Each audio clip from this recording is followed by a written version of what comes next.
चलो यार, पॉलिटी का ना हम अपना लास्ट सेगमेंट कर लेते हैं। तो लास्ट में हमारा कॉन्स्टिट्यूशनल और नॉन कॉन्स्टिट्यूशनल बॉडीज़ बचे थे। तो आज इस वीडियो में ना हम कॉन्स्टिट्यूशनल बॉडीज़ अपना पूरा कर लेंगे। तो सबसे पहला कॉन्स्टिट्यूशनल बॉडी है election commission of India, ECI. ये आर्टिकल 324 से बनता है। देखो, पहली बात, कॉन्स्टिट्यूशनल बॉडीज़ का मतलब क्या? वैसा बॉडी जिसके लिए कॉन्स्टिट्यूशन का कोई ना कोई आर्टिकल डेजिग्नेटेड है, जैसे article 324 election commission of India के लिए। वैसा बॉडी जो जिसके लिए आर्टिकल है और वो कॉन्स्टिट्यूशन में लिखा हुआ है, उस बॉडी को कॉन्स्टिट्यूशनल बॉडी कहते हैं। पहला कौन सा है? Election commission of India, article 324। इसका काम क्या होता है? पार्लियामेंट का इलेक्शन कराना, स्टेट लेजिस्लेचर का इलेक्शन कराना, प्रेसिडेंट और वाइस प्रेसिडेंट का इलेक्शन कराना। ठीक, इसका कंपोजिशन देखो तो एक चीफ इलेक्शन कमिश्नर होते हैं और 2 इलेक्शन कमिश्नर्स नॉर्मल होते हैं, या फिर इससे ज़्यादा भी हो सकते हैं, जो भी प्रेसिडेंट स्पेसिफाई करते हैं। अभी का जो हमारा करंट स्टेटस है वो ये है कि एक चीफ इलेक्शन कमिश्नर होते हैं और इनके 2 सबऑर्डिनेट इलेक्शन कमिश्नर्स होते हैं। ठीक, आगे देखो, अपॉइंटमेंट कौन करता है? प्रेसिडेंट करता है। एक कमेटी के बेसिस पे करती है।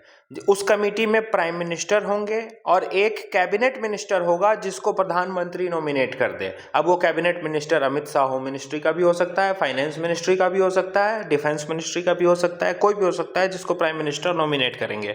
और तीसरा लीडर ऑफ अपोजिशन, मतलब अभी राहुल गांधी है, तो ये होंगे। तो ये 3 लोगों की कमेटी होती है। ये 3 लोग वोट डालकर एक नाम चुनते हैं और वो जिस नाम को चुनते हैं उसी नाम को president election commission of India बना देते हैं। तो इस अपॉइंटमेंट कमीशन पे क्रिटिसिज्म भी आता है। क्रिटिसिज्म इसलिए आता है कि 3 लोग में वोटिंग करा रहे हो, 2 लोग तो एक ही पार्टी के हैं, तो वोटिंग में जीतेगा कौन? हमेशा रूलिंग पार्टी, सरकार जीत जाएगी। लीडर ऑफ अपोजिशन का कोई मतलब ही नहीं है। अब इस अपॉइंटमेंट के कमेटी को लेकर एक डिबेट है जो करंट अफेयर में 2 साल से चल रहा है। पहले हम इलेक्शन कमीशन ऑफ इंडिया पूरा करा देते हैं, उसके बाद तुमको हम ये डिबेट भी करा देंगे। आज के डेट में इलेक्शन कमीशन ऑफ इंडिया का अपॉइंटमेंट कैसे हो रहा है? तो प्रेसिडेंट करते हैं, एक कमेटी से करते हैं। कमेटी में यही 3 लोग होंगे जो तुमको अभी समझाए। ये 3 लोग मिलकर एक नाम फाइनल करते हैं, प्रेसिडेंट इस नाम को ईसीआई बना देते हैं। यही है करंट मेथड। आज के डेट में ऐसे ही ईसीआई अपॉइंट होगा। अब इसके पीछे की कहानी और क्रिटिसिज्म ये पूरा कर लेते हैं, तब लास्ट में बताते हैं। अब देखो, टर्म इनका क्या होगा? तो कॉन्स्टिट्यूशन में कितना दिन टर्म होगा ये नहीं लिखा है, लेकिन प्रेसिडेंट डिटरमाइन करते हैं। और अभी जो हमारा टर्म चलता है इलेक्शन कमीशन का, वो 6 साल या 65 साल एज है। या तो 6 साल टेनर पूरा कर ले या 65 साल उनकी एज पूरी हो जाए, दोनों में से जो भी पहली हो जाए। कोई क्वालिफिकेशन नहीं लिखा है कॉन्स्टिट्यूशन में कि कितना होगा। रिमूवल कैसे होगा? तो इलेक्शन कमिश्नर्स जो हैं, हम तुमको बताया ना, इंडिया में एक चीफ इलेक्शन कमिश्नर है, चीफ इलेक्शन कमिश्नर है, और 2 इसके सबऑर्डिनेट हैं। तो इन 2 सबऑर्डिनेट को अगर हटाना है ना, तो प्रेसिडेंट हटाएंगे चीफ वाले से एडवाइस लेकर। चीफ वाले से एडवाइस लेंगे और इन दोनों को हटा देंगे। कौन? प्रेसिडेंट। और अगर इसी को हटाना है, चीफ इलेक्शन कमिश्नर को हटाना है, तो वैसे हटाना होगा जैसे सुप्रीम कोर्ट का जज का रिमूवल होता है। ठीक, अगर मेंबर को या फिर chief election commission of India को भी अगर रिजाइन करना है तो प्रेसिडेंट को ही रिजाइन करेंगे। दोबारा अपॉइंटमेंट पॉसिबल नहीं है। नो सेकेंड टर्म अपॉइंटमेंट इसमें होता है, दोबारा अपॉइंट नहीं हो सकते हैं। हालांकि जो मेंबर्स हैं, नॉर्मल इलेक्शन कमिश्नर्स हैं, उनका अगर टर्म बचा हुआ है तो वो प्रमोट होकर चीफ इलेक्शन कमिश्नर्स बन सकते हैं, लेकिन दोबारा अपॉइंट नहीं होंगे। ये ध्यान लिखना, यही लिखा है, members can be appointed as chief election commissioner. Member जो है वो चीफ बन सकता है अगर उसका टर्म बचा है 6 साल या 65 साल एज बची है, एलिजिबिलिटी बची है, तो वो प्रमोट होकर बन तो जाएगा, लेकिन दोबारा रीअपॉइंटमेंट का कोई स्कोप किसी के लिए नहीं है। ठीक, एज लिमिट अगर उसकी है 65 साल बची हुई या 6 साल का टेनर में से 3-4 साल बचा है, तो उसको चीफ बनाया जा सकता है। मेंबर्स को बस दोबारा अपॉइंटमेंट नहीं होती है।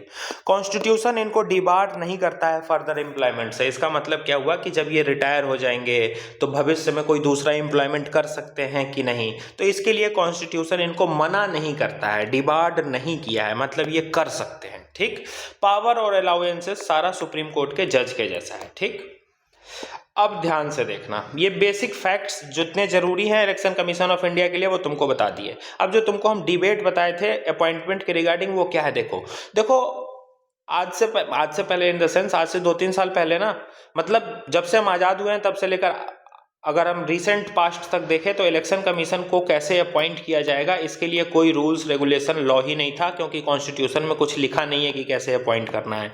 रूलिंग पार्टी जिसको चाहती थी बनाती थी। फिर एक बार मुद्दा गया सुप्रीम कोर्ट में कि भैया रूलिंग पार्टी जिसको चाहेगी उसको इलेक्शन कमीशन ऑफ इंडिया बनाएगी, तब तो वो भेदभाव से काम करेगा।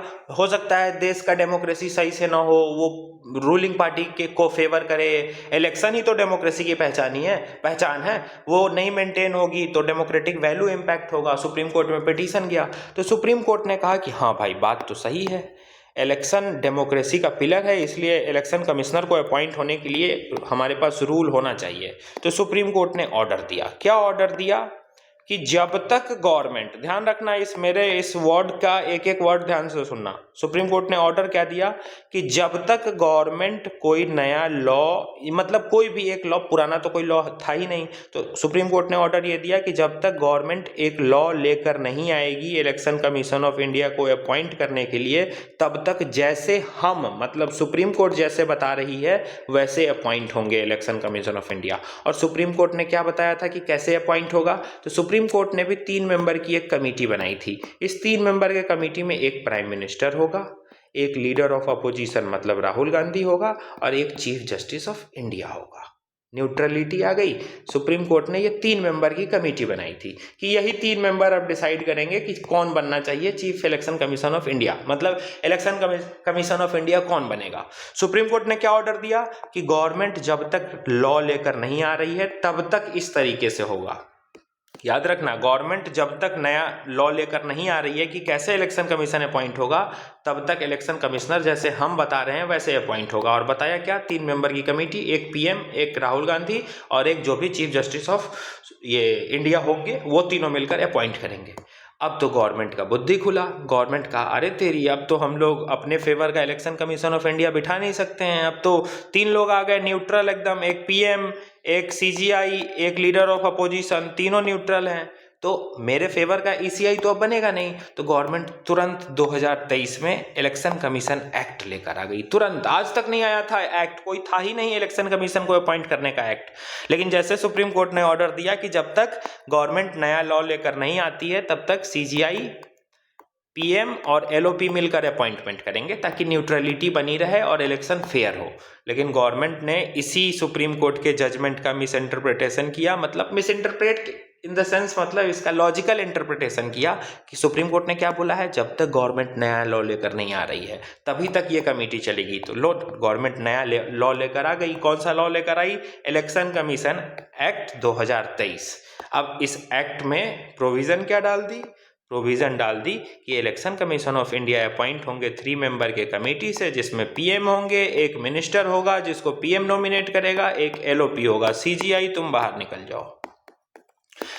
अभी इसी तरीके से अपॉइंट हो रहा है।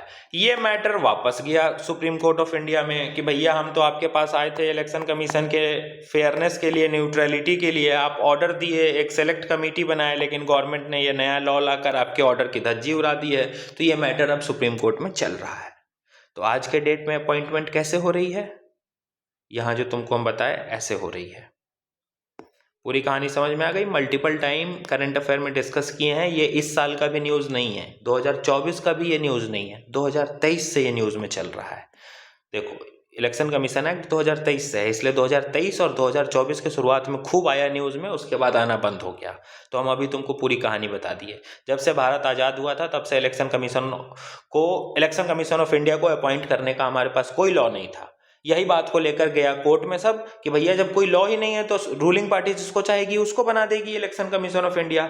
लेकिन इससे तो इलेक्शन इंपैक्ट होगा, क्योंकि जिसको बनाएगी वो फेवर करेगा रूलिंग पार्टी वाले को। सुप्रीम कोर्ट ने कहा बात तो ठीक है, इसलिए सरकार जब तक नया लॉ लेकर नहीं आ रही है वैसे सुप्रीम कोर्ट तय करेगा कि अपॉइंटमेंट कैसी होगी इलेक्शन कमीशन ऑफ इंडिया की। और सुप्रीम कोर्ट ने तय क्या किया, 3 मेंबर की कमेटी जिसमें सीजीआई होंगे, पीएम होंगे और एलओपी होंगे।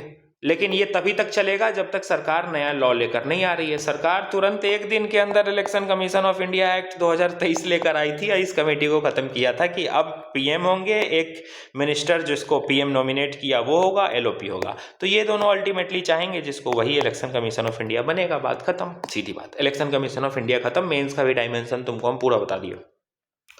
दूसरा देखो फाइनेंस कमीशन, आर्टिकल 280 से फाइनेंस कमीशन बनता है। ये गवर्नमेंट को टैक्स कैसे डिवॉल्व करना है, सेंटर और स्टेट में टैक्स का डिवॉल्यूशन कैसे होगा, फाइनेंशियल एडवाइस गवर्नमेंट को देता है।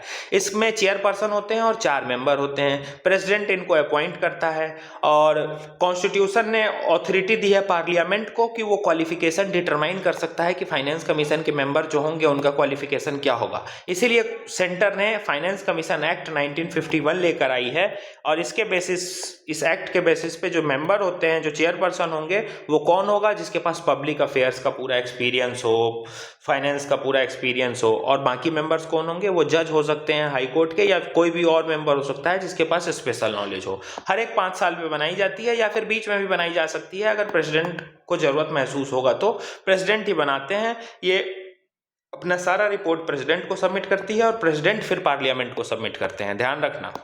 तीसरा, जीएसटी काउंसिल इकोनॉमिक्स में करा चुके हैं, यहाँ ब्रीफ करा दे रहे हैं। आर्टिकल 279(8) से बनता है ये। कॉपरेशन और कोऑर्डिनेशन इंश्योर करेगा सेंटर और स्टेट के बीच, ताकि जीएसटी टैक्स का जो एडमिनिस्ट्रेशन मैनेजमेंट है वो सही से हो। प्रेसिडेंट कॉन्स्टिट्यूट करते हैं, बनाता कौन है जीएसटी काउंसिल को, प्रेसिडेंट, और चेयरपर्सन कौन होंगे, फाइनेंस मिनिस्टर निर्मला सीतारमण इसकी चेयरपर्सन होंगी, ध्यान रखना। इसके बारे में डिटेल, इसका कोरम, इसके मेंबर्स इकोनॉमिक्स में किया हुआ है, ठीक।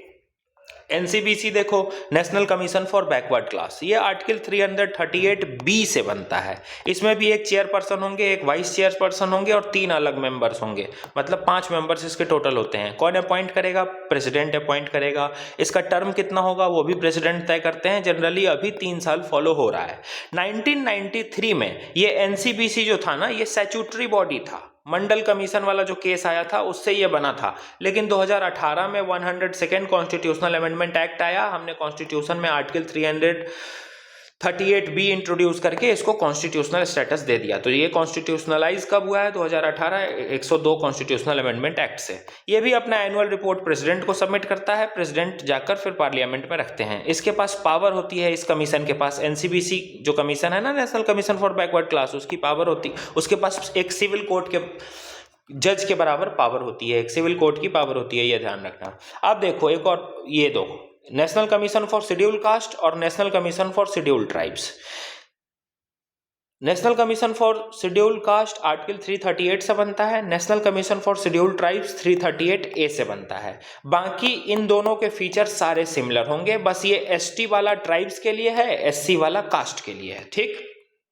बाकी इसके बारे में जितनी हम बात करेंगे वो इस पे भी अप्लाई होगा, इस पे भी अप्लाई होगा, ठीक, ध्यान रखना। बस ये डिफरेंस ये है कि ये ट्राइब्स के लिए है, ये टी को हम देखो सर्कल कर ही दिए हैं, एक ही डिफरेंस है, ये ट्राइब्स के लिए है, ये कास्ट के लिए है। ये 338 में है, ये 338(a) में है, डिफरेंस यही दो है, जहां जहां लाल टिक मारे हुए हैं, बाकी पूरा सेम है, सेम अप्लाई होगी। तो चेयरपर्सन होंगे, वाइस चेयरपर्सन होंगे और 3 मेंबर होंगे, मतलब इन दोनों में भी टोटल मेंबर 5 होते हैं। प्रेसिडेंट अपॉइंट करेंगे, अभी जनरली 3 साल के लिए अपॉइंट होते हैं, दोनों के जो चेयरपर्सन और मेंबर होते हैं। ओरिजिनल कॉन्स्टिट्यूशन में ध्यान रखना, अब यहां से बात सुनना, ओरिजिनल कॉन्स्टिट्यूशन में हमारे पास आर्टिकल 338 था, जो कि प्रोविजन देता है कि एक स्पेशल ऑफिसर होगा शेड्यूल कास्ट के लिए और शेड्यूल ट्राइब्स के लिए। लेकिन गवर्नमेंट ने एक पैरेलल नॉन स्टैट्यूटरी बॉडी भी बना दी, मतलब इसके साथ साथ एक अलग से नॉन स्टैट्यूटरी, ऐसे ही नॉन स्टैट्यूटरी मतलब वो किसी लॉ से नहीं बनी है, ऐसे ही एक गवर्नमेंट के ऑर्डर से वो बॉडी बन गई है। किसके लिए, कास्ट के लिए, शेड्यूल कास्ट और शेड्यूल ट्राइब्स के लिए। कब बना दी, 1973 में, ठीक। और फिर इस बॉडी को रिप्लेस कर दी, रिप्लेस कब कर दी, 1990 में 65 कॉन्स्टिट्यूशनल अमेंडमेंट एक्ट से इस पैरेलल नॉन स्टैट्यूटरी बॉडी को रिप्लेस कर दी और एक सिंगल बॉडी बना दी। उस बॉडी का नाम था national commission for schedule cast, जिसमें ट्राइब्स का भी एडमिनिस्ट्रेशन होता था। National commission for schedule cast and tribes दोनों के लिए एक सिंगल बॉडी बना दी थी 65 कॉन्स्टिट्यूशनल अमेंडमेंट एक्ट 1990 से। लेकिन 2003 में फिर 89 कॉन्स्टिट्यूशनल अमेंडमेंट हुआ और इन दोनों को बाइफरकेट करके 338 और 338(a) में डाल दिया गया। रिपोर्ट प्रेसिडेंट को देंगे और इन दोनों के पास भी सिविल कोर्ट के बराबर पावर होती है। कंफ्यूज हो गए होगे ना, ध्यान से समझो। हमारे पास एक ओरिजिनल कॉन्स्टिट्यूशन जो था उसमें आर्टिकल 338 था। कौन सा आर्टिकल था, 338। ये 338 ये कहता है कॉन्स्टिट्यूशन का कि एक स्पेशल ऑफिसर होना चाहिए। स्पेशल ऑफिसर होना चाहिए किसके लिए? एससी के लिए भी और एसटी के लिए भी। लेकिन गवर्नमेंट ने एक पैरेलल मतलब इसके साथ साथ एक और नॉन स्टैट्यूटरी बॉडी बना दी। नॉन स्टैट्यूटरी बॉडी मतलब कोई लॉ से नहीं बनाई, कोई एक्ट से नहीं बनाई, ऐसे ही ऑर्डर दिया और बॉडी बना दी। किसके लिए बॉडी बना दी? शेड्यूल कास्ट के लिए और ट्राइब्स के लिए। कब बना दी? 1970 में बना दी। फिर इस बॉडी को रिप्लेस भी कर दी। ये जो नॉन स्टैट्यूटरी पैरेलल बॉडी बनाई थी ना, इसको खत्म भी कर दी। 65 कॉन्स्टिट्यूशनल अमेंडमेंट एक्ट 1990 में ये अमेंडमेंट की और इस पूरे बॉडी को, ये जो बनी थी, ये वाली जो बॉडी बनी थी ना, ये वाली, ये खत्म हो गई इस अमेंडमेंट से। और इस अमेंडमेंट 1990 के 65 कॉन्स्टिट्यूशनल अमेंडमेंट से एक नया बॉडी बना। उस बॉडी का नाम था national commission for schedule cast and tribes. ये शेड्यूल कास्ट का भी काम देखता था, ट्राइब्स का भी काम देखता था 1990 में। लेकिन 2023 में फिर एक 89 कॉन्स्टिट्यूशनल अमेंडमेंट हुआ और इस बॉडी को तोड़ दिया गया दो भागों में। 338 में NC/SC को डाल दिया गया और 338A में NC/ST को डाल दिया। कास्ट के लिए अलग, ट्राइब्स के लिए अलग। ये डिफरेंस पूरी कहानी थी। क्रोनोलॉजी ये है पूरी, ठीक, यहां तक। ये बाकी रिपोर्ट प्रेसिडेंट को देंगे। दोनों के पास सिमिलर पावर होती है, सिविल कोड के बराबर। अब देखो, शेड्यूल कास्ट और शेड्यूल ट्राइब्स वाले काम क्या करेंगे? वेलफेयर का काम करेंगे। शेड्यूल कास्ट वाले पॉपुलेशन का वेलफेयर, इनके राइट्स को, इनके मैटर्स को रेज करेंगे, इनके लिए लीगल मेजर्स लेंगे, इनको प्रोटेक्ट करेंगे, इनका सोशल वेलबींग इंश्योर करेंगे। उसी तरीके से ट्राइब्स वाले जो होंगे वो ट्राइब्स का वेलफेयर इंश्योर करेंगे। सीधी सी बात। तो ये पूरी इन दोनों बॉडी के बारे में थी। अब देख लो यूपीएससी जिसकी तैयारी कर रहे हो, आर्टिकल 315 से 323 तक ये यूपीएससी का गवर्नेंस होता है। चेयरपर्सन इसमें होंगे एक और इसके मेंबर्स होंगे, ठीक। चेयरपर्सन होते हैं और मेंबर्स होते हैं। प्रेसिडेंट इस कितने मेंबर्स होंगे ये फिक्स करते रहते हैं। अपॉइंटमेंट प्रेसिडेंट करेगा। इनका टेनर क्या है? 6 साल, या तो एज पूरा करे, मतलब सॉरी 6 साल या तो अपना टर्म पूरा करे या 65 साल एज इनकी हो जाए। इन दोनों में से जो भी पहले पूरा होगा उसके अकॉर्डिंग इनको रिटायरमेंट मिलती है।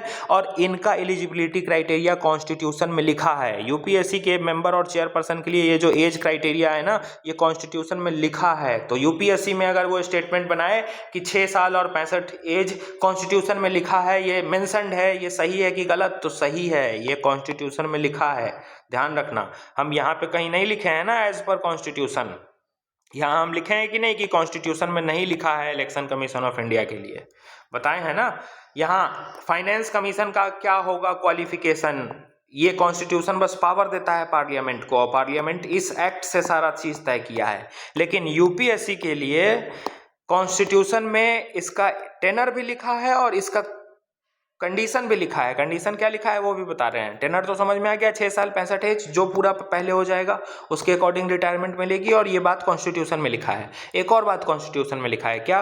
1/2 मेंबर, मतलब यूपीएससी का जो भी कमीशन है, जो पूरा पेपर सेट कर रहा है, यूपीएससी जो बोर्ड है, उसके जो 1/2 मतलब जो आधे मेंबर होंगे वो must at least have 10 years office in government of India और स्टेट। मतलब इसके यूपीएससी के जो यूपीएससी में मान लो 10 मेंबर हैं, तो 10 मेंबर में से जो मिनिमम 1/2 5 जो मेंबर होने चाहिए वो एटलीस्ट 10 साल भारत सरकार या राज्य सरकार में काम किए हों, ऑफिस होल्ड किए हों, उन्हीं को बनाया जा सकता है हाफ मेंबर। ये ध्यान रखना, ये भी कॉन्स्टिट्यूशन में लिखा है।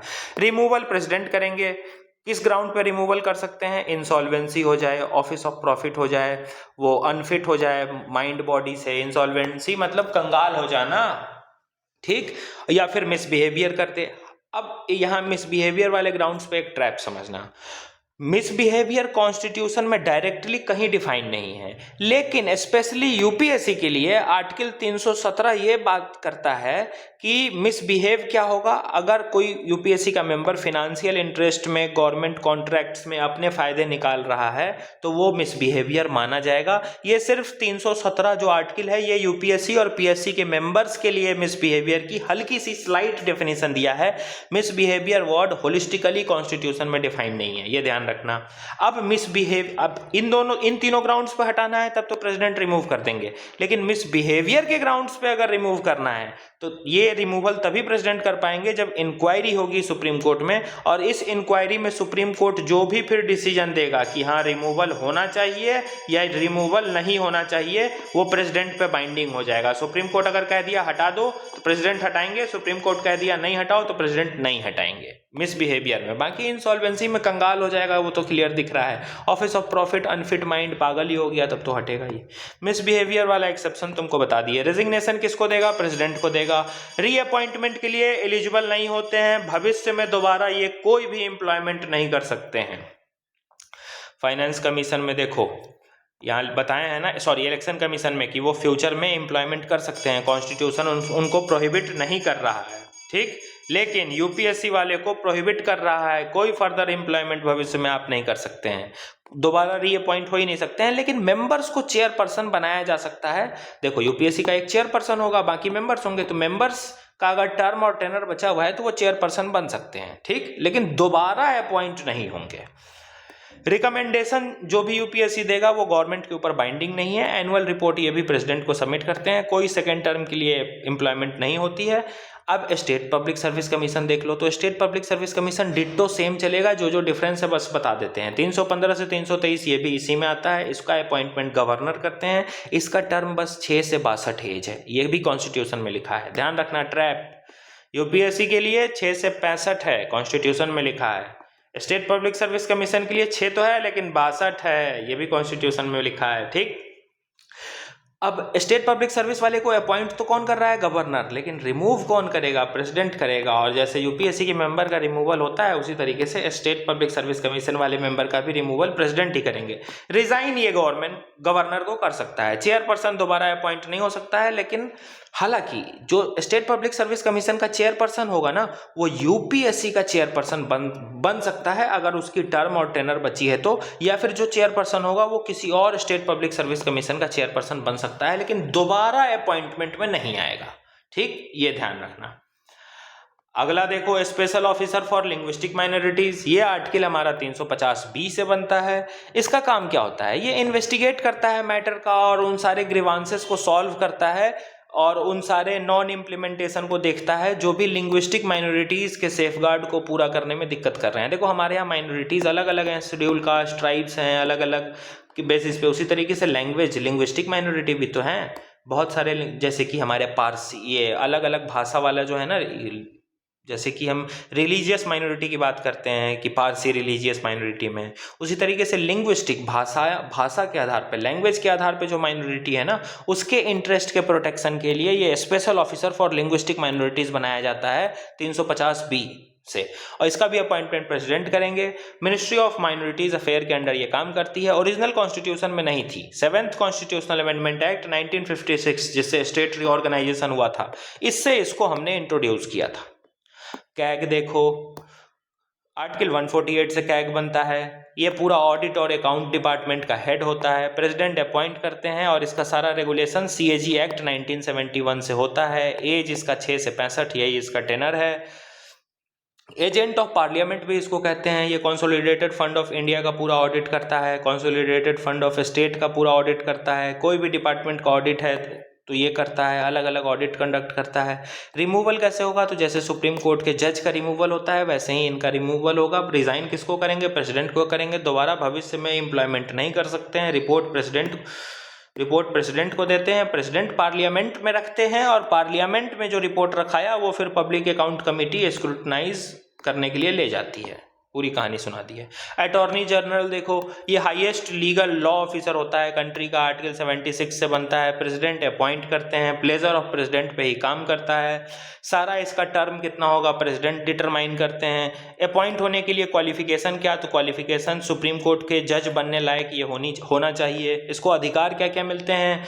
तो ये किसी भी कोर्ट में, इंडिया के किसी भी कोर्ट में जाकर ऑडियंस बन के बैठ सकता है, पार्लियामेंट में बोल सकता है, अटेंड कर सकता है, लेकिन वोटिंग राइट इसके पास नहीं होता है।